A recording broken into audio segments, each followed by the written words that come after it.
Ministro Celso de Mello aceita embargos infringentes e beneficia réus do caso Mensalão. Na Assembleia Legislativa, deputados comentam a decisão do STF. E na edição do Alean Notícias de hoje, você também vai ver.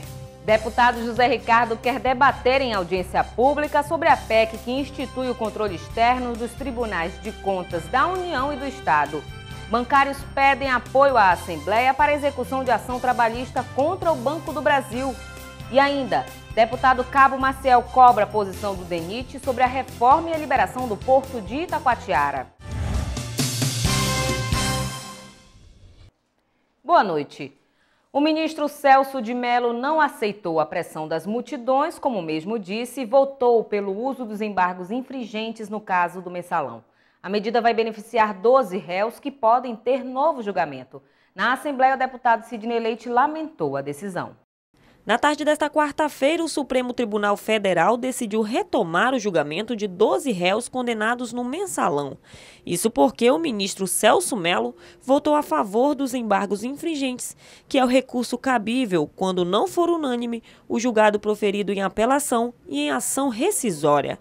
A decisão garantiu um novo julgamento aos já condenados pelo crime de formação de quadrilha: José Dirceu, ex-ministro da Casa Civil; José Genuíno, ex-presidente do PT; Delúbio Soares, ex-tesoureiro do PT; Marcos Valério, Ramon Hollerbach, Cristiano Paes, publicitários; Simone Vasconcelos, ex-funcionária de Marcos Valério; Cátia Rabelo e José Roberto Salgado, ex-dirigentes do Banco Rural. Além de outros 3 condenados por lavagem de dinheiro: João Paulo Cunha, deputado pelo PT de São Paulo; João Cláudio Genu, ex-assessor do PP na Câmara; e Breno Fischberg, ex-corretor financeiro. O acórdão deve ser publicado em até 60 dias. A partir daí, os advogados de defesa dos réus terão um prazo de 15 dias, podendo ser prorrogado por mais 15, para apresentar os embargos infringentes. Na Assembleia Legislativa do Amazonas, o assunto repercutiu entre os parlamentares. O deputado Sidney Leite, do Democratas, lastimou o resultado do julgamento. Só é condenado nesse país quem não tem dinheiro para pagar bons advogados, um processo que já está aí há anos na Justiça, está na última instância do Poder Judiciário brasileiro. E por que julgar novamente? Se ele já não foi julgado, por que julgar novamente? Ou seja, são artifícios que os advogados encontram e que os juízes, parte deles, dizendo não a totalidade, aceitam, e que essas pessoas terão, mais uma vez, condições de não serem condenados por um crime que chocou o país, principalmente em algo que a sociedade brasileira, a juventude foi para as ruas e tem se demonstrado duramente contrário, que é a corrupção. O parlamentar afirmou ainda que o Congresso Nacional deve rever a legislação brasileira para que não hajam tantas brechas. E o deputado Luiz Castro repercutiu em plenário 2 cenários políticos que dificultam o exercício do Estado democrático. O parlamentar citou como referência a facilitação para um novo julgamento do Mensalão e ainda a dificuldade da ex-senadora Marina Silva no registro de um novo partido. Castro enfatizou que há parcialidade do governo federal nas questões que envolvem interesses políticos partidários. Regimento interno de órgãos públicos, embargos judiciários, cartórios eleitorais e partidos políticos. Questões íntimas da estrutura política do Estado nunca mexeram tanto com a opinião popular quanto hoje em dia. Por sua vez, as decisões sobre o andamento deste tipo de questão estão sendo influenciadas diretamente pela voz do povo nas ruas. Na avaliação do deputado Luiz Castro, do PPS, o maior exemplo dessa nova ordem de consciência política dos brasileiros é a pressão contra a possibilidade de um novo julgamento à ação penal 470, conhecida como Mensalão. Centro das atenções na semana decisiva do julgamento dos recursos, o ministro Celso de Mello esteve em alta nas redes sociais para que negasse o cabimento dos embargos infringentes dos réus. O assunto foi tema de discurso em plenário. Luiz Castro lembrou ainda das dificuldades que a ex-senadora Marina Silva tem enfrentado para a criação do partido Rede Sustentabilidade. O parlamentar disse estar preocupado em como essas decisões podem refletir na esperança da sociedade em um poder público com menos corrupção e mais democrático. A justiça é ainda a válvula de escape, a esperança, é o último recurso que a sociedade tem quando a credibilidade do Legislativo está tão falha, quando a credibilidade do Executivo também deixa muito a desejar, os partidos políticos nem se fala, a crítica aos políticos que estão no poder cada vez maior.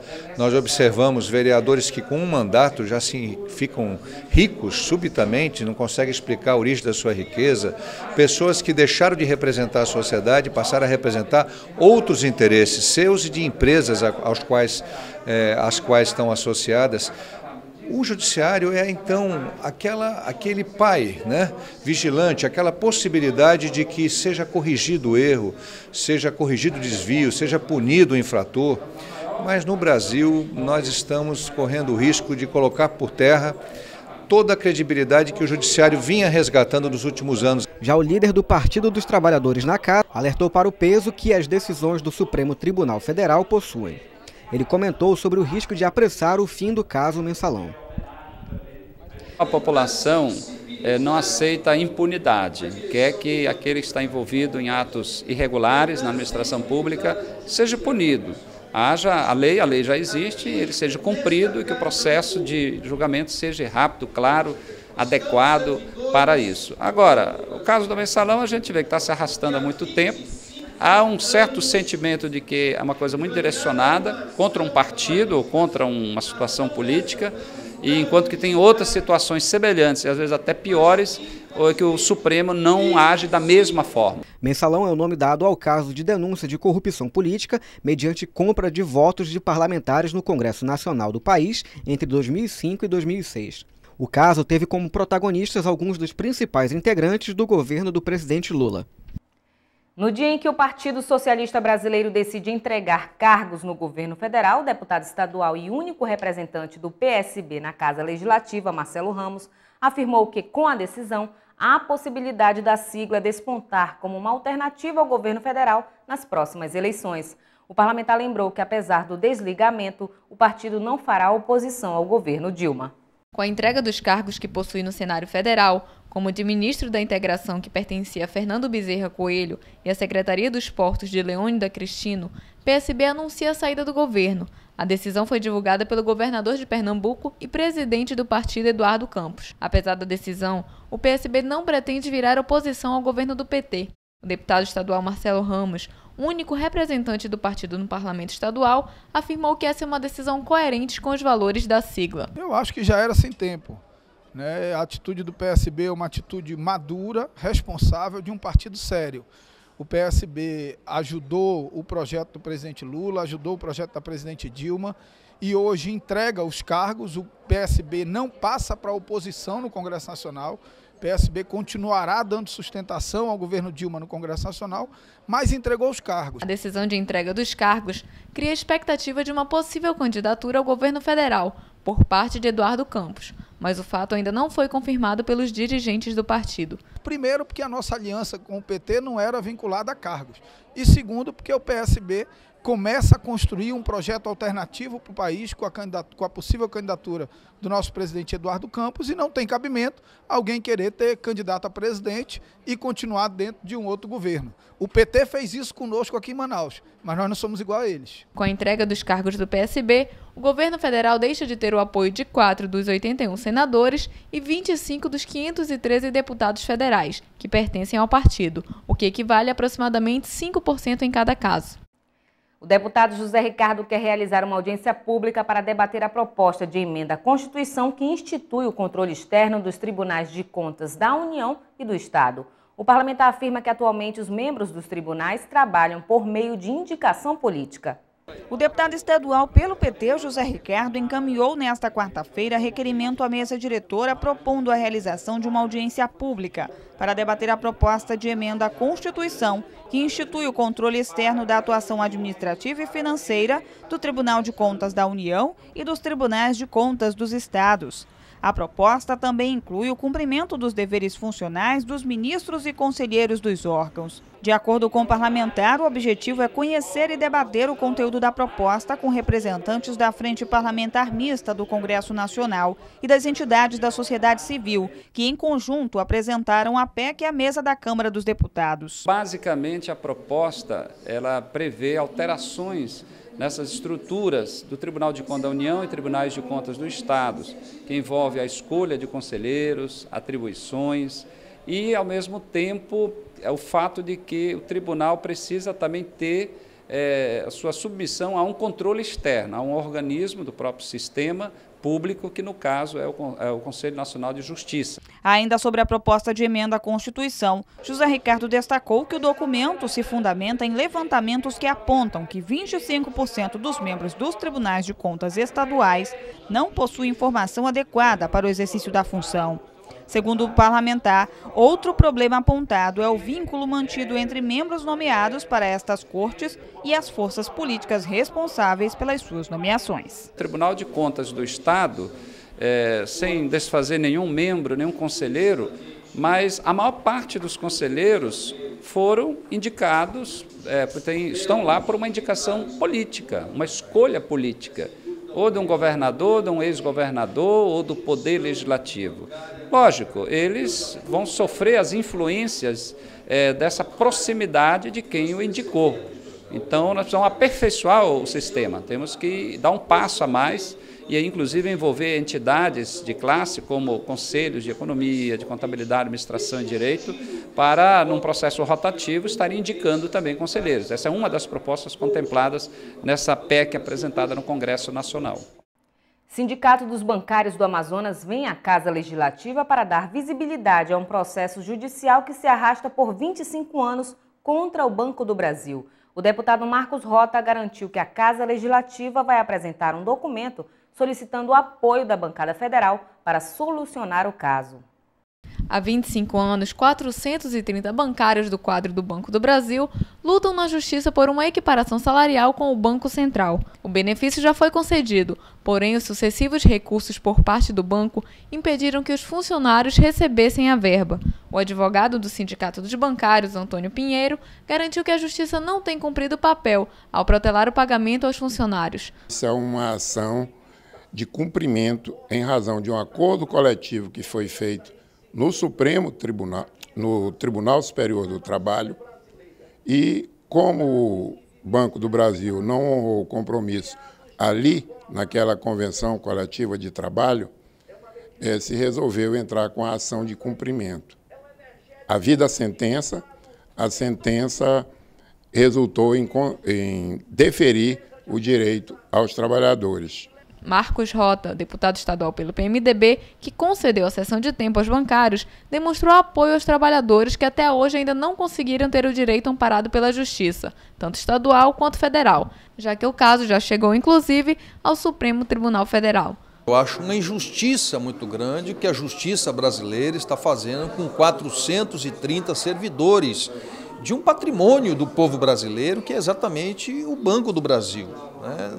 Esses trabalhadores não estão pedindo nenhum tipo de favor, eles estão pedindo o que lhes é de direito, reconhecidamente, inclusive, direito pela própria Justiça brasileira, que há 25 anos deu a eles uma sentença, transitado e julgado, e há 25 anos eles ainda estão peregrinando em instâncias brasileiras para terem o seu direito. São 430 pessoas, algumas, infelizmente, pelo avançado da idade, já perderam as suas vidas, outras pessoas estão com 60, com 70 anos de idade e não conseguem assegurar um direito que lhe é devido. Rota afirmou ainda que a celeridade da justiça é um direito constitucional que não vem sido cumprido, devido à grande quantidade de recursos no decorrer do processo judicial, e também ao fato de a instituição financeira estar sendo beneficiada pela justiça em detrimento dos trabalhadores. O Brasil é o país dos recursos, né, em que pese uma decisão judicial transitada e julgada há 25 anos, ainda se encontrou alternativas jurídicas, mandatos de segurança, para que não fosse cumprida verdadeiramente a sentença, né? Agora, é muito ágil quando existe a participação do Banco do Brasil, é muito visível a agilidade da justiça em favor do Banco do Brasil. Eu acho que a justiça não precisa tomar partido dessa maneira, né? Mesmo porque essas pessoas empreenderam grande parte da sua vida na construção de um grande patrimônio público do Brasil, que é o nosso Banco do Brasil. Marcos Rota solicitou apoio da Casa Legislativa para a elaboração de um documento que deverá ser enviado ao Congresso Nacional para que possa intervir junto à direção nacional do banco. A Comissão de Constituição, Justiça e Redação da Assembleia aprovou a suspensão do processo de investigação do deputado Ricardo Nicolau por quebra de decoro parlamentar. A CCJ vai aguardar a decisão do Tribunal de Justiça do Amazonas em outro processo do Ministério Público contra o parlamentar, que trata do suposto superfaturamento das obras do edifício garagem. O relatório sobre o pedido de abertura de processo para apurar denúncias de ilegalidade na construção de obras da Assembleia Legislativa e de processo ético disciplinar da conduta do deputado Ricardo Nicolau foi entregue nesta quarta-feira na Comissão de Constituição, Justiça e Redação da Casa. De acordo com o relator das matérias, deputado Orlando Cidade, as fundamentações apresentadas não são válidas para iniciar a investigação. A propositura do primeiro, que foi o Instituto, na sua qualificação não apresentou documentação nenhuma que qualificasse o Instituto apto a propor aquela solicitação de investigação. E a segunda questão, com aquela questão da ética, do que foi encaminhado lá para a Comissão de Ética, é também a mesma situação, que foi proposta apenas por 4 membros, 4 deputados. E a sua formalidade não apresentou documento nenhum que comprovasse aquilo que eles se manifestaram de ter acontecido aqui na casa. Para a votação do parecer, estavam presentes os deputados Davi Almeida, presidente da CCJR, Abdala Frache, Orlando Cidade e Marcelo Ramos. Por 3-1, a comissão decidiu pela suspensão das matérias enquanto não houver a decisão final do processo movido pelo Ministério Público no Tribunal de Justiça contra Nicolau, pelo suposto superfaturamento de obras da casa. Orlando Cidade explica por que fez a sugestão do sobrestamento no relatório. Primeiro, que a Comissão de Constituição e Justiça não julga o mérito. Ela apenas verifica a admissibilidade do recurso, a constitucionalidade da matéria. E foi isso que, no nosso parecer técnico, nós formatamos lá em cima desses 2 processos que vieram para a nossa relatoria. O deputado Marcelo Ramos, do PSB, foi o voto contrário à relatoria de Orlando Cidade. O parlamentar anunciou que irá recorrer à mesa diretora para que os autos sejam remetidos ao plenário da Assembleia e os 23 parlamentares decidam sobre a instauração do processo contra Nicolau. Sistema de Segurança Pública volta a debater na Assembleia a lei que regulamenta o regime disciplinar dos servidores do setor. E mais, Cabo Maciel cobra a posição do DENIT sobre a reforma e a liberação do porto de Itacoatiara. Essas e outras notícias no próximo bloco. Em casa, no carro ou no trabalho, você também pode acompanhar as atividades da Assembleia Legislativa através da Rádio Ali. Sintonize na FM 106,9 e não deixe de saber sobre projetos de lei, agendas e outros assuntos da Casa Legislativa Amazonense. Assembleia Legislativa do Amazonas, cuidando da nossa gente. Representantes do Sistema de Segurança Pública do Estado do Amazonas voltaram a se reunir com o deputado Cabo Maciel para discutir a lei que regulamenta o regime disciplinar dos servidores da área. Os 200 artigos da Lei 3278 de 2008, que institui o regime disciplinar dos servidores da Segurança Pública do Amazonas, vem sendo rediscutido na ALEAN por vários representantes da área. Essa é a terceira reunião de iniciativa da Corregedoria Geral de Polícia e dos sindicatos e associações da classe, com apoio do deputado Cabo Maciel. Segundo o parlamentar, as mudanças dos artigos em discussão vai servir para aprimorar a apuração quanto aos desvios de condutas dos militares. É esses desvios de conduta que a gente está aprimorando a lei. A lei ela trata de todo o sistema da corregedoria no Estado. Então, ela afeta diretamente. É dessa forma, é por isso que nós estamos discutindo item a item. Tem 226 artigos, já discutimos 25, ainda tem aí mais de quase 200 artigos para ser discutido.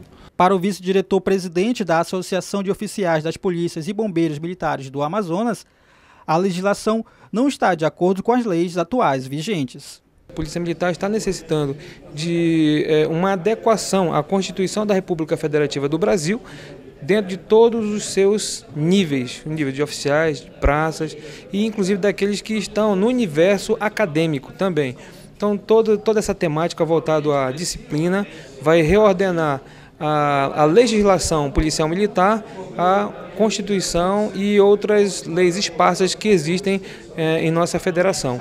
Diante dos diversos desvios de condutas de policiais veiculados pela mídia, o presidente do Sindicato da Polícia Civil do Estado do Amazonas, Moacir Maia, explicou que a lei em discussão precisa ser analisada para que não traga a banalização da punição dos policiais. Nós precisamos de uma corregedoria forte, de uma lei forte, para que possamos ter um policial disciplinado, um policial que realmente venha prestar um bom serviço à sociedade e, com isso, evitar os deslizes de conduta que sempre tem em toda a corporação. E aí nós, policiais, não somos diferentes, mas mesmo assim nós temos que ter uma lei justa que não traga, digamos assim, a banalização da punição do policial, como está acontecendo com a lei atual. A revisão será analisada pela Procuradoria do Estado e seguir para a Casa Civil para aprovação ou não das mudanças na lei. E o deputado também cobrou a posição do DENIT sobre a reforma e a liberação do porto de Itacoatiara. O local está fechado para embarque e desembarque de passageiros e o prazo para a liberação seria no dia 15 deste mês. Mas, de acordo com o parlamentar, o órgão não apresentou a documentação necessária para o retorno dos trabalhos. O Complexo Portuário de Itacoatiara, município da região metropolitana, distante 265 quilômetros de Manaus, estava previsto para ser reaberto no início do mês de agosto. Apesar do prazo estabelecido, o local continua sem funcionar. Durante seu discurso na tribuna da Casa, o deputado pelo PR, Cabo Maciel, cobrou do governo uma posição sobre a paralisação das atividades portuárias do município. De acordo com o parlamentar, a Capitania dos Portos fez algumas exigências ao Departamento Nacional de Infraestrutura de Transporte, o DENIT, responsável pela administração do local, para que o porto pudesse ser reaberto para a atracação de barcos regionais. O prazo para protocolar a documentação venceu dia 15 deste mês e o porto do município continua fechado. A Capitania dos Portos fez 5 exigências ao DENIT, 2 muito pesadas, que é o memorial descritivo da obra, e o outro é o projeto assinado pelo engenheiro naval. Essas 2 são as mais pesadas, as outras 3 são mais brandas.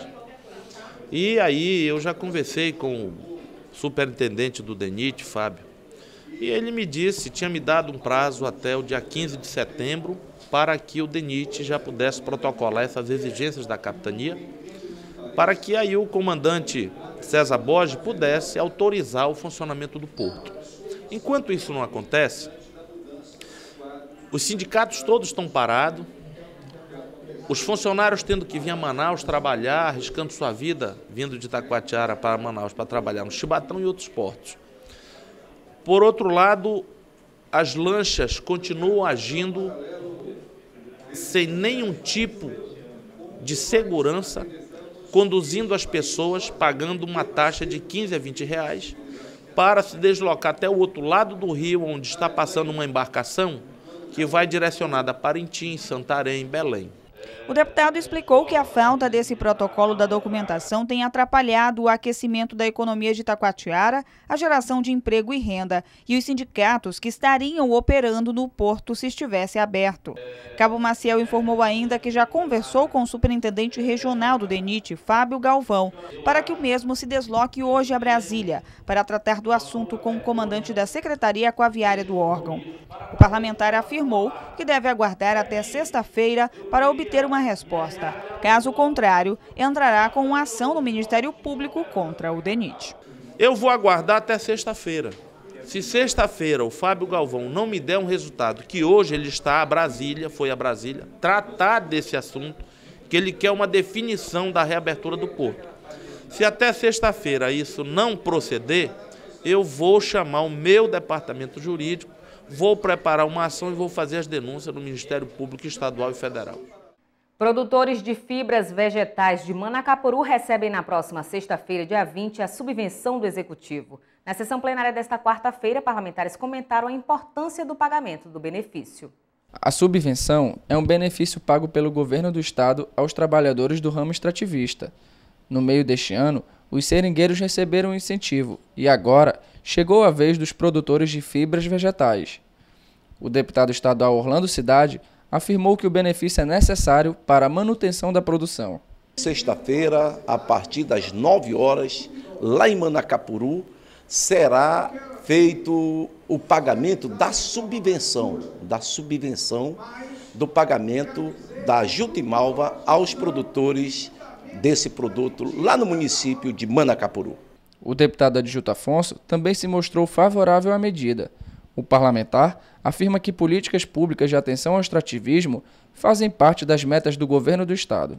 Tanto o governador Omar como o ex-governador Eduardo Braga estão procurando a criar um outro modelo econômico para o estado do Amazonas. Nós estamos há 40 anos aí vivendo exclusivamente do polo industrial de Manaus, da Zona Franca. Se nós pudermos também interiorizar essas ações, a gente pode criar uma outra alternativa, a gente pode dar uma oportunidade ao povo do interior, por que não fazer? Com o pagamento para essa segunda categoria, o governo do Amazonas coloca em prática seu plano de desenvolver a produção extrativista, essencial para a economia do estado.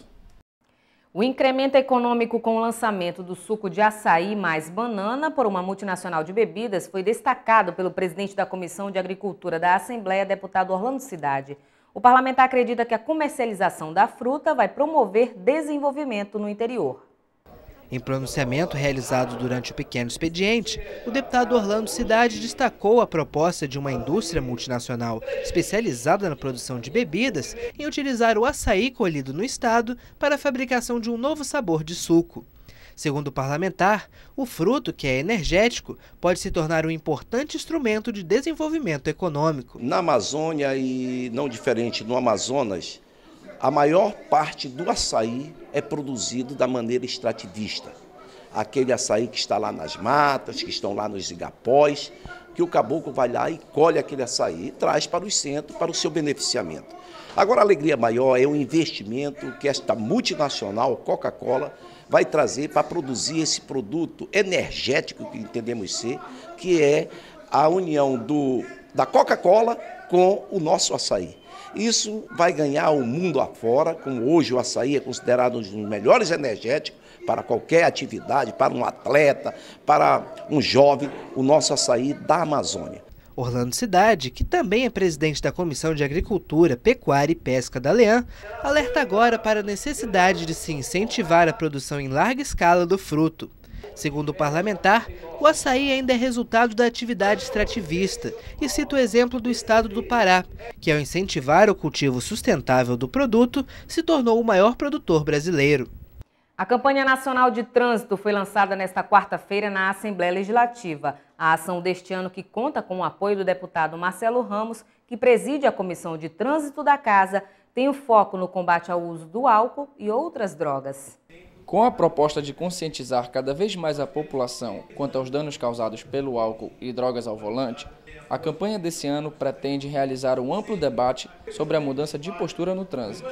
O diretor-presidente do Detran, Leonel Feitosa, falou sobre a Lei Seca do Bem, novidade do Detran para esse ano. Vamos entrar com uma campanha da Lei Seca do Bem, onde nós estamos aí juntando parceiros, inclusive com rádios, táxis, bares, restaurantes, para que passem também a fazer parte da Lei Seca, porque a Lei Seca não adianta só a fiscalização. O importante, principalmente, é a conscientização das pessoas dos malefícios do álcool e direção. Leonel Feitosa comemorou a redução de 30% em relação ao ano passado dos acidentes de carro causados pela ingestão de álcool. Graças a Deus, com o apoio da população, já conseguimos reduzir aí em 30% o número de acidentes, principalmente aos finais de semana. Hoje em dia já sobram leitos de UTI e emergências nos hospitais da cidade de Manaus para acidentado de trânsito, e com isso a população está começando a entender o nosso trabalho. Hoje é muito fácil você ver aí jovens deixando aquele amigo que não bebeu para dirigir, o cidadão que sai com a esposa, ela dirige, ou com os amigos, ou as pessoas que mesmo se divertem em casa. Então essa é uma conscientização para que as pessoas entendam que o nosso trabalho é, acima de tudo, como bem deixou claro o governador Omar Aziz, de preservar vidas. O deputado Marcelo Ramos ressaltou a contribuição da Comissão de Trânsito para pensar junto com os demais órgãos possibilidades para melhorar os problemas relacionados ao trânsito. A comissão tem acompanhado todas as ações, tanto do DETRAN como SMTU e do Manaus Trans, procurando dar sua contribuição no debate técnico sobre as soluções de transporte, trânsito e mobilidade de Manaus, com a certeza de que não há solução efetiva para o problema do trânsito de Manaus sem uma inversão de prioridade, sem que a prioridade passe a ser obrigatoriamente o transporte coletivo. Não é justo que um veículo que leva uma pessoa só tenha a mesma prioridade no trânsito de um ônibus que leva 150 pessoas. Nós precisamos inverter essa lógica, esse é o passo inicial para uma solução estruturante do transporte e do trânsito em Manaus. Quem também esteve presente no lançamento da campanha foi o presidente da Comissão de Ciclista do Amazonas, Jordan Gouveia. Ele comentou o que está sendo feito para reduzir o número de acidentes com os ciclistas. A comissão foi criada porque nós começamos a perceber que aumentava o número de acidentes. Para evitar isso, o primeiro passo em qualquer que seja a atividade nossa é a educação. Então, o DETRAN se prepara, vem se preparando. Agora, mais do que nunca, o presidente determinou internamente que ele quer que as coisas andem, caminhem e vai ter um upgrade, a partir da Semana agora Nacional do Trânsito, um trabalho intensificado nas ruas, junto com o DETRAN, nas blitz que estiverem fazendo a parte educativa. A partir do momento que o modal inteiro, ônibus, caminhão, carro e moto, entendem a presença do ciclista como mais um modal, o respeito começa a ter a harmonia. De acordo com o presidente do DETRAN, medidas mais duras deverão ser tomadas para tentar acabar com os acidentes de trânsito relacionados ao álcool. Uma delas é o aumento de 1 para 3 anos do tempo de retenção da carteira de motorista do condutor. Uma sessão especial realizada na Assembleia Legislativa do Estado celebrou o Dia do Administrador. A homenagem foi proposta pelos deputados Luiz Castro e Adjuta Afonso e busca valorizar a atuação dos profissionais da área no Amazonas. A data de 9 de setembro marca a celebração do Dia do Administrador, em lembrança à criação da Lei 4.769, do ano de 1965, que regulamentou a profissão no país. Após 48 anos, os administradores são fundamentais para a gestão tanto na iniciativa privada quanto no setor público. Porém, a categoria ainda enfrenta dificuldades em conseguir colocar no mercado de trabalho profissionais qualificados, especialmente no poder público, em que a indicação política dos gestores muitas vezes ignora a formação adequada para o exercício do cargo. Os principais desafios que o administrador vive hoje em Manaus é relacionado ao aproveitamento da sua competência e das suas habilidades. O mercado ainda está com pessoas que não estão habilitadas para exercício profissional e isso faz com que muitos profissionais egressos das faculdades não encontrem ainda essa oportunidade. Nós estamos fazendo esforço junto ao governo municipal, ao governo estadual, para que ele possa gerar essa possibilidade de aproveitar esses profissionais para poder que a administração seja realmente uma administração profissional e eficiente. O setor público é o que mais atrapalha, vamos dizer assim, os nossos profissionais, porque ainda existe muito amadorismo quando ele emprega um profissional no lugar errado. E nós estamos, inclusive, com a nossa mensagem hoje para os deputados, cobrando que seja o profissional colocado no lugar certo, seja ele administrador, contador, engenheiro, mas que o órgão público contrate, geralmente o cargo comissionado, contrate o profissional para o lugar certo. Para homenagear os profissionais e debater as dificuldades enfrentadas, uma sessão especial foi realizada na Leão. Quero agradecer à direção da Assembleia Legislativa e homenagear os administradores do Amazonas e do Brasil, não dizer assim. Eu acho que a nossa categoria é a maior categoria que existe hoje no Brasil. Temos 333 mil registrados em todos os CRAs do Brasil. Então, o administrador hoje é a profissão que mais avança nesse país. O evento foi proposto pelos deputados Adjuta Afonso e Luiz Castro. Ambos defendem a importância da presença deste profissional na administração pública. É dever nosso reconhecer classes que fazem o dia a dia no nosso estado. E os administradores são pessoas que estão em vários lugares da administração, direta, indireta. Qual é a repartição que não tem lá o administrador, o gestor da coisa pública. Então, acho que quando a Assembleia presta uma homenagem como essa, serve até de estímulo para que cada vez mais essas pessoas possam desenvolver o seu papel a contento, possa cada vez mais se aprimorar, possa cada vez mais estimular até outras pessoas a ingressarem na vida de administrador. O administrador é um profissional de destaque no mundo atual. Hoje se considera nos países civilizados uma das profissões de maior espaço no mercado de trabalho e de maior importância tanto na iniciativa privada como na gestão pública.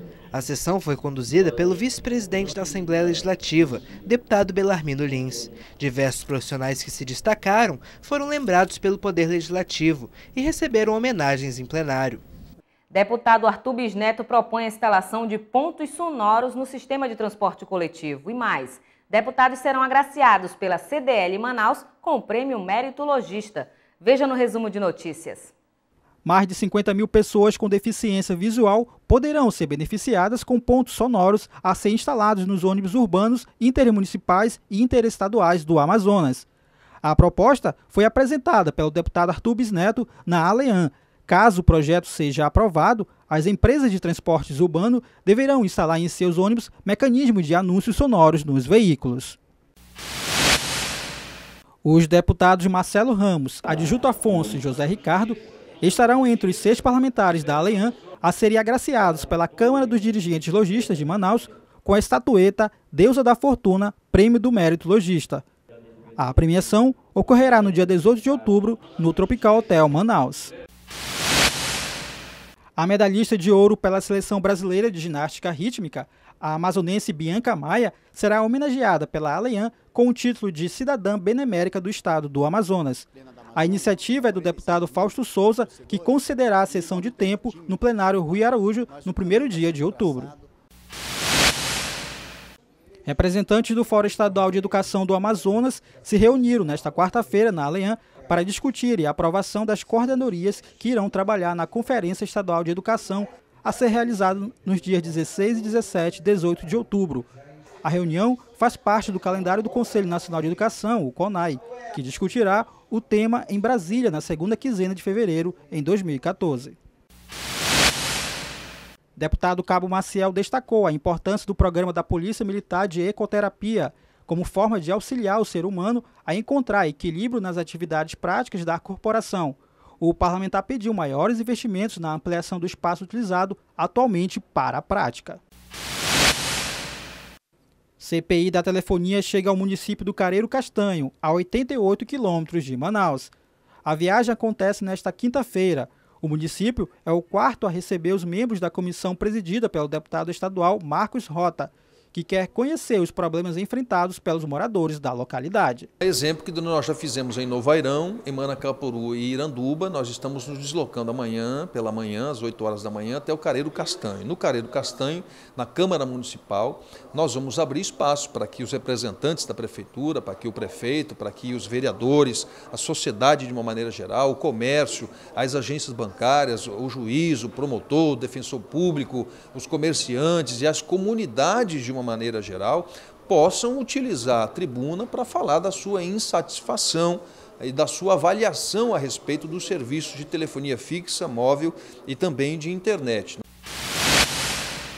O deputado Orlando Cidade destacou a visita que o ministro da Pesca, Marcelo Crivella, realizou na semana passada no Amazonas. O parlamentar parabenizou o anúncio de que o terminal pesqueiro de Manaus será administrado por uma comissão. Na semana passada tivemos a visita do ministro Crivella da Pesca, onde foi formatado uma união gestora para administrar o terminal pesqueiro daqui de Manaus. Será composto pelo governo federal, através do Ministério da Pesca, do governo do estado, da Prefeitura de Manaus, da organização da sociedade civil organizada, dos pescadores, das colônias de pescadores. Então isso é muito importante para nós resolver esse problema que se arrasta há mais de 10 anos para o descarregamento do nosso pescado através do terminal pesqueiro. E confira agora a nossa agenda parlamentar. Dia 19 de setembro. Deputado Sinésio Campos cede tempo para ouvir o superintendente da Fundação Nacional de Saúde no Amazonas sobre os trabalhos desenvolvidos pela FUNASA, às 11 horas da manhã, no plenário Rui Araújo. E mais, CPI da telefonia presidida pelo deputado Marcos Rota realiza audiência pública na Câmara Municipal de Careiro Castanho, às 10 horas da manhã. Comissão de Meio Ambiente, presidida pelo deputado Luiz Castro, realiza audiência para discutir a situação da revitalização e saneamento dos igarapés de Manaus, às 2 da tarde, no mini plenário Bete Azizi. E mais, Comissão de Gestão e Serviços Públicos, presidida pelo deputado Chico Preto, realiza audiência para discutir os entraves para a conclusão da BR-317, às 2h30 da tarde, no mini plenário Cônego Azevedo. Dia 20. Deputado Sinésio Campos promove sessão especial em homenagem aos 10 anos do projeto Barco Pai, no estado do Amazonas, às 10 horas da manhã, no plenário Rui Araújo. E mais, CPI da telefonia presidida pelo deputado Marcos Rota realiza audiência pública na Câmara Municipal do município de Presidente Figueiredo. E você vai ver agora o que foi destaque no Alean Notícias de hoje. Ministro Celso de Mello vota em favor dos embargos infringentes e na Assembleia deputados falam sobre o assunto. Bancários buscam apoio do Poder Legislativo para a execução de ação trabalhista contra o Banco do Brasil. E ainda, deputado Cabo Maciel cobra a posição do DENIT sobre a reforma e a liberação do porto de Itacoatiara. E nós ficamos por aqui. Para sugestões de reportagem, tvalean@alean.gov.br. Mais informações sobre a atuação parlamentar, acesse o site da Assembleia e nossas redes sociais. Esta edição também estará disponível no YouTube e no canal Alean. Uma ótima noite para você e até amanhã.